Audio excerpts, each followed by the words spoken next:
So there's a friend of mine, he lives on the West Coast and California, and he lives on a hill above a bay. Now this hill is big enough it would be called a mountain here in Minnesota, but there in California, it's a hill. And he's been in Eck a long time. He met Paul Twitchell in 1971. And he knows what life is about. Yet one morning he woke up and he was in the dregs. He was in despair. He was despondent. He didn't know what is going on.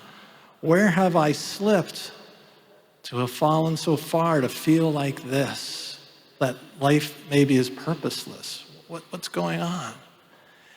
And he listened inwardly, and the nudge was, go for a walk on the beach.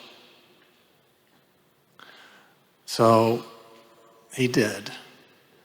And this bay curves around, and there's a wharf, and then there's a stretch of beach. It's very flat. On the left-hand side, it's the Pacific Ocean. On the right, it's the beach. And as he's walking along, he sees a clump of colors over here, over to the right on the beach. And he's like, what am I looking at? Odds and ends of color and this lump over there. And he looks and he sees it's a human being, huddled up. And in my vision of this experience, I don't know if this person had suitcases or what, and backpack, and he knows there's a person there, and he's walking, and he kept walking.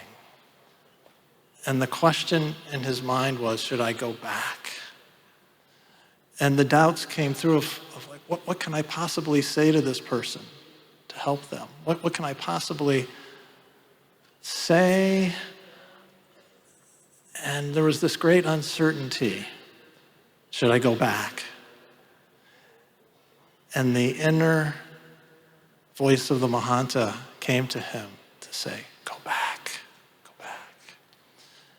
And so he went back and he approached. And he looked down, and it was a young woman in her 20s. And she was wearing a hoodie and just kind of sitting there, not looking up.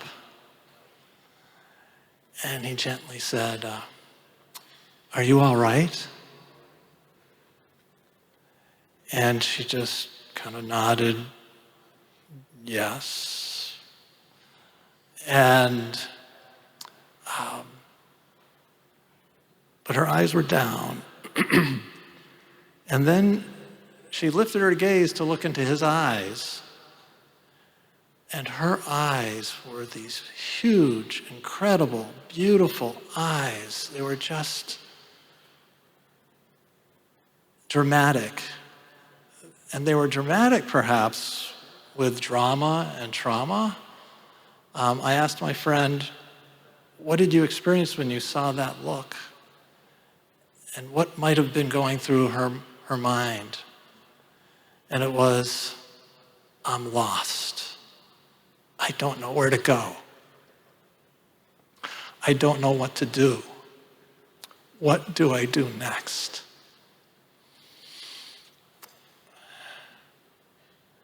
And that was all unspoken. And then he said, well, do you meditate? Ever meditated? And she said, yes. And then he said, well, something that's worked for me, that's helped me when I need to see life in a new way, is this word Hu, H-U. And he sang it for her. And I asked him what happened next. And in those eyes of eternity, he saw a flicker, flickering. And I imagine her eyes flickered, but maybe then like a fire that dies down a little bit. the moment was over. And he very gently said, well, I'll leave you to be here. God bless you. And he walked down the beach. And in my imagination, what happened next was there were dogs, there were people, there was the sky, there were the seagulls. But what he told me was, every moment after that moment, he felt joy in his heart for living. He greeted people along the beach, and then he curved into the city, and he had the most marvelous day of interacting with people. This blessedness was flowing through him, that life is beautiful, until he made his way back up the hill home. And that, to me, is a day of light and hope. That's what we have to offer.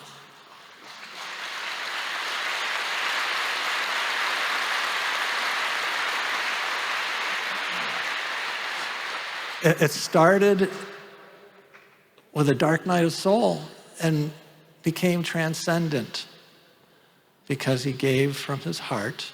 And we don't know what that seed of the hue did or will do. It's in the hands of divine spirit and soul itself.